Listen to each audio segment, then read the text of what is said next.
Hello welcome back बच्चों। मैं सुनील पांडे आप सबको अपने इस चैनल पांडे सर के क्लास में बहुत बहुत स्वागत करता हूं। आज हम लोग पढ़ने जा रहे हैं कक्षा 6 की गणित लेसन 9.2। तो आइए शुरू करते हैं। और जैसा कि हम लोग देख रहे हैं इस एक्सरसाइज में निम्नलिखित सवाल दिए गए हैं जिन्हें कि हम एक एक कर हल करेंगे। तो आइए शुरू करते हैं। सवाल नंबर 1 है, गत वर्ष के अंतिम 4 महीनों में किसी होटल के लिए खरीदे गए बिजली के बल्बों की संख्या निम्नलिखित है, जिन्हें कि इस सारणी में दिया गया है। सितंबर महीने में 45 बल्ब, अक्टूबर में 60 बल्ब, नवंबर में 75 बल्ब और दिसंबर में 15 बल्ब। तो उपयुक्त सारणी को एक चित्रलेखा द्वारा निरूपित कीजिए और एक चित्र को कितने बल्ब के बराबर लेंगे। तो हम मान लेते हैं कि एक बल्ब बराबर 5।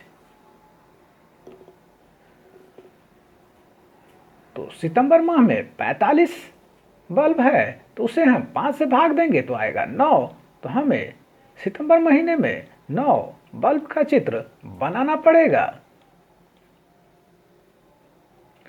अक्टूबर महीने में है 60 बल्ब, तो इसे जब हम 5 से भाग देंगे तो आएगा 10। तो हमें अक्टूबर महीने में 10 बल्ब का चित्र बनाना पड़ेगा।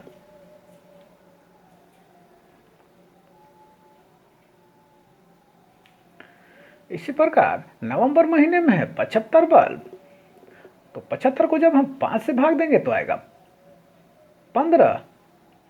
तो हमें नवंबर महीने में 15 बल्ब का चित्र बनाना पड़ेगा।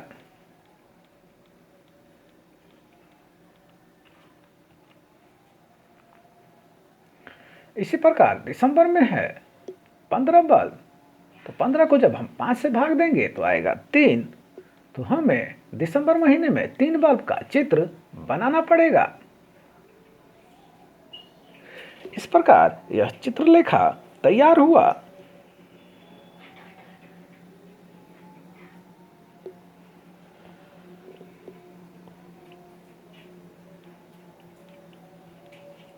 दूसरा सवाल है, पटना शहर के एक माध्यमिक विद्यालय में पढ़ने वाले विद्यार्थियों की कुल संख्या विभिन्न वर्षों में निम्न सारणी द्वारा प्रदर्शित है।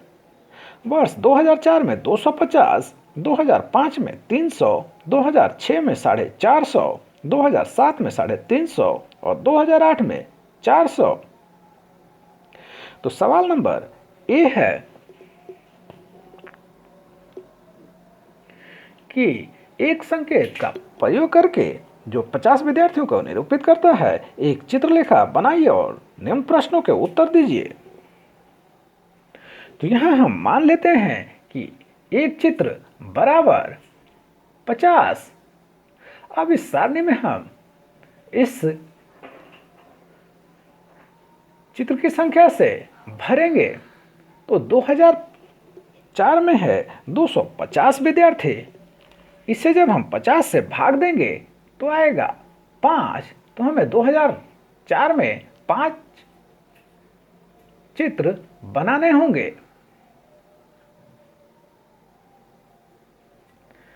इसी प्रकार 2005 में 300 विद्यार्थी हैं, तो जब इसे 50 से भाग देंगे तो आएगा 6। तो 2005 में हमें 6 चित्र बनाने होंगे। 2006 में है 450, जब इसे हम 50 से भाग देंगे तो आएगा 9। तो हमें 2006 में 9 चित्र बनाने होंगे।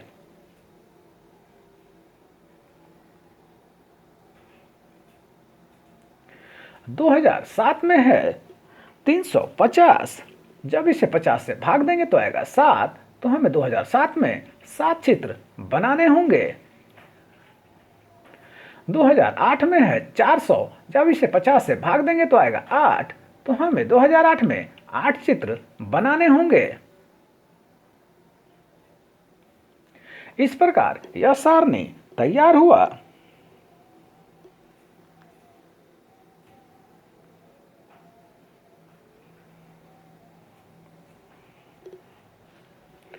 अब इस सारणी के आधार पर सवाल है, ए वर्ष 2006 में कुल विद्यार्थियों की संख्या को कितने संकेत निरूपित कर रहे हैं? तो 2006 में जो संकेत हमने लिया है वह संकेतों की संख्या है 1, 2, 3, 4, 5, 6, 7, 8, 9। 9 संकेत का प्रयोग हमने 2006 में किया है।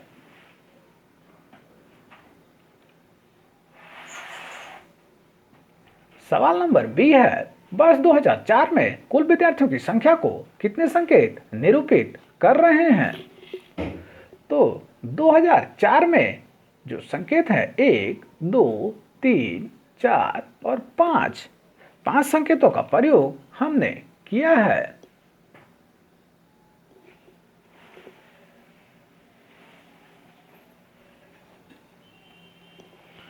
अगला सवाल है कि कोई और संकेत लेकर जो 100 विद्यार्थियों को निरूपित करता है एक चित्रलेखा बनाइए और साथ में यह भी बताइए कि कौन सा चित्रलेखा अधिक सूचनाप्रद है। तो हम उसी सारणी का प्रयोग दूसरे संकेत के द्वारा लेते हैं जिसमें एक संकेत का मतलब है 100। यहां पर हमने इस संकेत का प्रयोग किया है। इसमें जब हम भरेंगे संकेतों को तो 2004 में है 250, तो 250 के लिए हमें 2 और आधे संकेत का प्रयोग करना पड़ेगा। 2005 में 300 की संख्या है तो 300 के लिए 3 संकेत का प्रयोग हमको करना पड़ेगा। 2006 में है 450,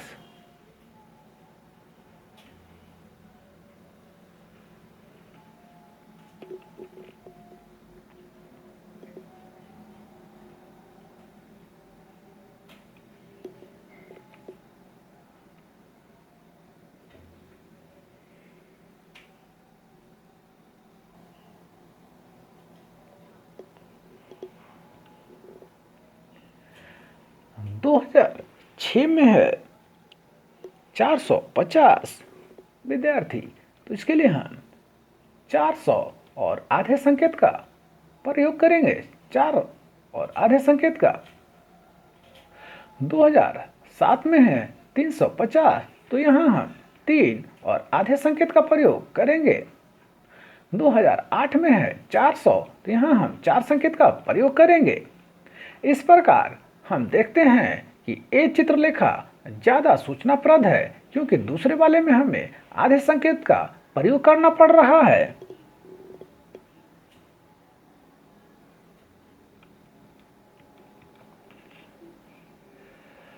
अगला सवाल है,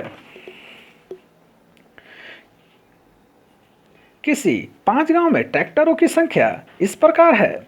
गांव ए में 5, गांव बी में 4, गांव सी में 6, गांव डी में 7, गांव ई में 2।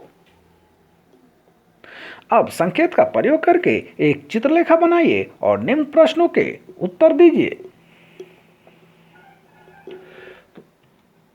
माना यहां पर इस संकेत का मतलब एक ट्रैक्टर। अब इस सारणी में हम भरते हैं गांव ए में ट्रैक्टरों की संख्या। तो गांव ए में 5 ट्रैक्टर हैं, अतः हम यहाँ 5 संकेत भर देंगे। गांव बी में 4 ट्रैक्टरों की संख्या है, तो हम यहाँ 4 संकेत देंगे। गांव सी में 6 ट्रैक्टर हैं, तो हम यहाँ 6 संकेत देंगे। गांव डी में 7 ट्रैक्टर है, तो हम गांव डी में 7 ट्रैक्टर का संकेत देंगे। गांव ई में 2 ट्रैक्टर है, तो हम यहाँ 2 ट्रैक्टर का संकेत देंगे। इस प्रकार यह सारणी तैयार हुआ। अब हमें इसके आधार पर कुछ सवालों के जवाब देने हैं। तो सवाल है, ए किस गांव में ट्रैक्टरों की संख्या न्यूनतम है? तो जैसा कि हम यहाँ सारणी में देख रहे हैं कि गांव ई में ट्रैक्टर की संख्या न्यूनतम है। बी नंबर में है किस गांव में ट्रैक्टर की संख्या अधिकतम है। तो जैसा कि हम देख रहे हैं गांव डी में ट्रैक्टर की संख्या अधिक है। सी नंबर में है पांचों गांव में कुल मिलाकर कितने ट्रैक्टर हैं। तो हम इन संकेतों को गिनकर लिख सकते हैं। यहाँ 24 ट्रैक्टर है गांव A B C D E मिलाकर।